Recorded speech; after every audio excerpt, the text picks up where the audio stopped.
نلتقي من جديد أصدقائي المبرمجين مع درس رقم 6 خاص ببرنامج المكتبة. الآن نحن في 6 خطوات بدأنا في مجلد CUS، وتقريبا استعرضنا الملفات الموجودة فيه. أما اليوم سوف نستكشف كيف نستفيد من الخطوط الموجودة التي نستطيع أن نضمها إلى ملف الإكسل لكي تعطينا الباركود.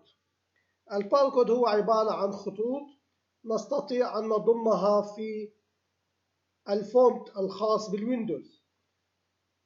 لنبدأ. محتويات هذا المجلد مجموعة من الخطوط نستطيع أن نضمها في مجلد الفونت الخاص بالويندوز. نقوم بعملية نسخ ولصق لهذه الخطوط، والناتج يكون أن الإكسل يتعرف على هذه الخطوط. نحن الآن دخلنا على ملف إكسل منفصل. هذا الملف هو عبارة عن ورقة A4. إذا استعرضنا هذا الملف نستطيع أن نقول ورقة A4 قابلة للطباعة، وتكون لصاقات مصممة أو ورقة كاملة كاللصق. بعد الطباعة يقوم المستخدم بقصها حسب الموجود. الورقة صممت للصاقة معينة أو عدة لصاقات. نحن الموجود لدينا هنا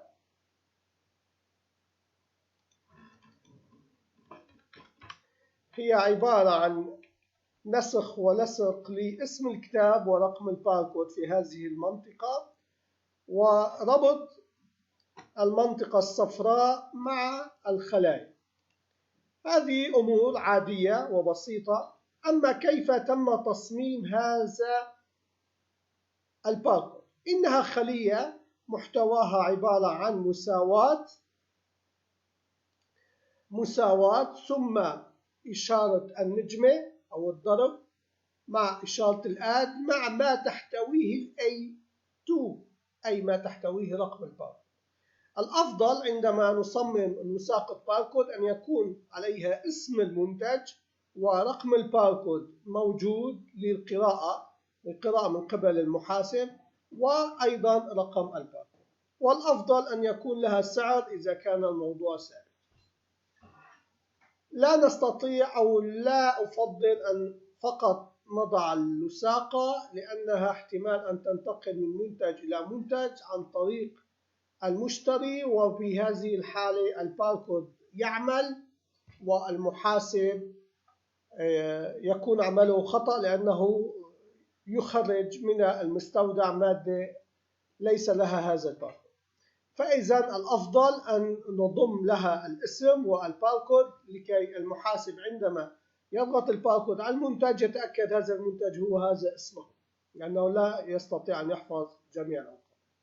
التصميم يمكن أن نغير بإعدادات العمود وإعدادات الأسطر لكي تتوافق مع حجم الوثاقة. نلاحظ هذه الورقة مصممة من 4 أعمدة وعدة أسطر. أما لندخل الأهمية، أننا عندما وضعنا هذه العلاقة طلبنا منه هذا الخط.